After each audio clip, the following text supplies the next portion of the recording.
직급이 다르면 역할이 다른 것이지 신분이 다른 것은 아니다. 임원이든 대표이사든요, 중요한 의사결정을 하는 그냥 동료예요. 윗사람 아랫사람 그런 거 없습니다. 다 자기 나름대로의 역할을 알아야 돼요. 자, 그런 얘기를 할 거예요. 회사 또는 우리 구성원들이 임원한테 기대하는 역할은 무엇일까요? 의사결정 되게 중요하죠. 전 이렇게 생각해요. 직원 관리 못해도 돼. 다 필요 없어. 그냥 신기만 있으면 됩니다. 그래서 여러분, 이게 돈이 되는지 안 되는지 이거 정확하게 판단만 해도 임원은 되게 중요해요. 또 뭐가 있죠? 임원을 전략적 리더라 그래요. 팀장님을 수행 리더라 그러고요. 경영에서는 전략을 한마디로 선택과 집중을 전략이라고 정의합니다. 하면 좋은 일이 아니라 정말 꼭 해야 되는 본질적인 것에 집중하도록 조직을 이끌어야 돼요. 현장에서 직원들이 열심히 일해서 성과가 안 나는 이유가 뭔지 아세요? 임원이 전략적인 우선순위를 안 잡아주니까 직원들이 그냥 열심히 일해도 성과가 안 날 수가 있어요. 제한된 자원을 이끌어야 되는 임원은 뭐다? 어쩔 수 없이 포기할 수 있는 용기도 필요합니다. 그래서 전략의 동요가 뭔지 아세요? 포기라고도 합니다. 이것저것 다 하는 조직은 전략적이지 않은 거예요. 경영에서는 임원의 역할을 정확하게 이렇게 얘기합니다. 임원이랑 크게 두 가지를 해줘야 돼요. 첫 번째 뭐죠? 방향성입니다. 일방향. 여러 현장에 있는 직원들이요, 엉뚱한 데 가지 않고 정확하게 같은 길로 가야 돼요. 속력과 속도 어떻게 구분하죠? 속력은 시간당 거리입니다. 시속 100km. 좋은 거죠? 근데 원형 경기장을 시속 100km로 열심히 달리면 속도는 뭐라 그래요? 0이라고 합니다. 왜요? 속도는 시간당 물체의 변이, 방향성을 이야기하거든요. 열심히 일해봤자 엉뚱한 길로 가는 직원들이 있으면 의미 없다니까요. 그래서 임원의 되게 중요한 역할 중에 하나가 뭐다? 방향성. 나랑 함께 일하는 구성원들이 다 한 방향으로 가고 있는가? 이것을 우리는 비전, 세팅 또는 전략, 수립 이렇게 많이들 이야기합니다. 두 번째 큰 영역이 뭐죠? 조직 문화입니다. 사람 관리는 팀장님이 하실 거예요. 근데 각 팀장님들이 너무 개인적인 가치관, 개인적인 기질로 이끌게 하면 직원들이 힘들다니까요. 적어도 우리 직무에 함께 일하는 직원들은 뭐다? 이래야 되는 문화가 있어요. 조직 문화는 룰 메이킹, 그 다음에 변화 관리 이렇게 이야기합니다.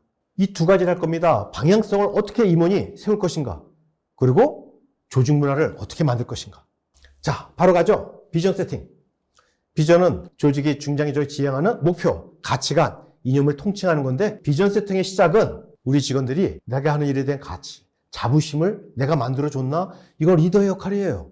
저는요, 지금까지 조직생활 하면서 가장 제가 열심히 일했던 게 언제다? 여러분, 여기가 어디죠? 태안반도입니다. 이 당시에 저희 조직에서 단체로 봉사활동을 갔어요.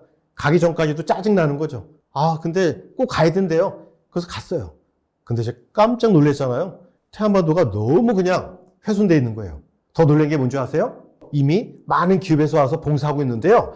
와, 이거 누가 검사하는 것도 아니잖아요? 또 다 이 우비를 썼기 때문에 누가 누군지도 몰라요. 근데 정말 눈치 안 보고 열심히 하더라고요. 왠지 아세요? 너무 참혹해서, 야, 이거 너무 끔찍해. 그래, 이왕 온 거 내가 오늘 열심히 해서 이 해변에 조금이라도 깨끗해지는 데 도움이 된다면 의미가 있는 거야. 제가 여태까지 노동했던 것 중에서 진심을 담아서 열심히 했던 것은 태안반도. 왜요? 이런 일이 뭔가 의미가 있다고 생각을 했어요. 사람은요, 갇힌 일을 한다고 느낄 때 책임감과 소속감이 의외로 강해집니다. 임원은 어떤 사람인 줄 아세요? 일을 가리키는 일은 팀장님이 하십니다. 그게 아니라 우리가 하는 일이 이게 사회적으로 어떤 의미가 있는데 이러한 의미와 가치를 전달해 주는 게 임원의 역할이에요. 이 자리에 오신 여러 비즈니스맨 여러분 기업이 지금까지 생존하는 이유는 뭔가 이 사회에 중요한 가치를 제공하기 때문입니다. 고객들이요, 열심히 일한다고 여러분 기업을 이용할 것 같아요? 아니에요. 뭔가 그분들한테 도움이 되는 가치를 제공하고 있다니까요. 그래서 기꺼이 지갑을 열어서 여러분 기업들을 유지시켜 주는 거라니까요. 근데 막상 그러한 가치를 제공하는 구성원들이 뭐다? 이걸 못 느끼는 경우가 너무 많아요. 누구 때문이죠? 임원이 이러한 역할을 얼마나 제대로 하냐는 것이죠. 그래서 우리는 비전은 찾는 거라고 합니다. 만드는 게 아니고요. 이미 가치가 있다니까요. 그 숨겨진 가치를 어떻게 하면 내가 우리 직원들한테 정확하게 알려줄까? 예를 들어 보죠. 여러분 회사가 존재하는 이유가 뭐라고요? 고객들한테 가치를 제공한다니까요. 그럼 임원이 이끄는 부서는 뭘 고민해야 돼요? 우리 회사가 가치를 계속적으로 시장에 제공하기 위해서 우리 부서는 무엇을 할 것이냐는 것이죠. 비전 세트의 마지막은 뭐죠? 설레이는 끝그림이에요. 설레임 있는 사람은요, 현실의 어려움에 대해서 의외로 보다 덤덤하게 받아들입니다. 근데 이러한 설렘이 없는 사람은 보다 예민하다니까요. 케네디가 왜 존경받아요? 말도 안 되는 시대에 달에 사람을 보내겠다. 그래서 여러분, 큰 돈 들인 게 아닙니다. 전 세계 과학자들을 나사로 모았던 가장 큰 방법이 뭔지 아세요? 저 꿈이었어요. 아니, 사람을 달에 보내? 그런 일을 하고 싶다는 거죠. 그래서 수많은 전 세계적인 과학자들이 모인 데가 나사입니다. 여러분, 적어도 임원이 되면 제일 먼저 뭐다? 구성원들하고 이런 것부터 고민해야 돼요. 우리 고객은 누구냐는 것이죠. 그 고객들한테 나름대로 차별적인 강점이 있어야 되지 않나요? 품질이나 기술이나 서비스에 어떠한 강점을 기반으로 어떠한 가치를 제공해서 결국은 무엇이 되고자 하는 스토리를 우리가 뭐라 그러죠? 비전 수립이라고 합니다. 제일 먼저 우리 고객을 정확하게 이게 내부 고객인지 외부 고객인지 결정해야 돼요. 그리고 우리만의 차별화시켜야 되는 강점이 있어야 돼요. 결국 제공하는 우리 가치가 뭐야? 그래서 우리가 이루고 싶은 끝그림이 뭐지?